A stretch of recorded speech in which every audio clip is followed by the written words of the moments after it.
Covid വന്നാൽ ഡോക്ടറെ കാണാൻ പോകണം, ടെസ്റ്റ് എടുത്താൽ പോകണമെന്ന അവബോധം മലയാളിക്കുണ്ട്. പക്ഷേ എനിക്കൊരു മാനസികമായ ഒരു പ്രശ്നം, ഒരു ഡിപ്രഷൻ്റെ ഒരു മൂഡ് സ്വിങ് ഉണ്ടാകുന്നതെന്ന് പറഞ്ഞാൽ ഞാൻ എങ്ങനെ പോകും, ഇനി പോയാലും മരുന്ന് വേണ്ട കേട്ടോ എന്നെല്ലാം പറയുന്നതിൻ്റെ ഒരു ഐറണി ഉണ്ടല്ലോ. ശരിയാണ്, അത് ശരിയല്ല. ക്യാൻസർ വന്നാൽ നമ്മൾ ആശുപത്രിയിൽ പോകും, പക്ഷേ എനിക്കൊരു മാനസിക പ്രശ്നം വന്നാൽ അത് വലിയ പ്രശ്നമാണ്. നമ്മൾ വളരെ ഈ പറയുന്ന പോലെ റേഡിയേഷന് വിധേയമാകാൻ കുഴപ്പമില്ല, പക്ഷേ എനിക്കൊരു മാനസിക പ്രശ്നം ഉണ്ടെങ്കിൽ അത് മരുന്നുണ്ട് കേട്ടോ, മരുന്ന് വേണ്ട ഡോക്ടറെ, ഉപദേശം മതി എന്ന് പറയും. സൗന്ദര്യവർദ്ധനത്തിന് വേണ്ടിയിട്ട് പോലും നമ്മൾ സർജറികൾ ചെയ്യാൻ മലയാളിക്ക് ഒരു പ്രശ്നമില്ല.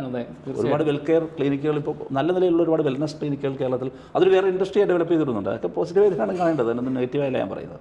പക്ഷേ അതിന് പോലും ഒരു പ്രൊസീജിയറിന് വിധേയമാകാൻ എനിക്കൊരു മടിയില്ല, ഞാൻ വരാം. പക്ഷേ ഒരു മാനസിക പ്രശ്നം നേരിട്ടാൽ അത് എങ്ങനെയാണ് ഞാൻ പോയി പറയുക, അല്ലെങ്കിൽ പറഞ്ഞാൽ തന്നെ അവരെങ്ങനെ എടുക്കും, ഇനി പറഞ്ഞാൽ തന്നെ എന്താ പ്രശ്നം, അതിനകത്തൊരു മരുന്ന് ഉണ്ട് കേട്ടോ എന്നെല്ലാം പറയുന്നൊരു പ്രശ്നം നമ്മൾ മാറണ്ടേ.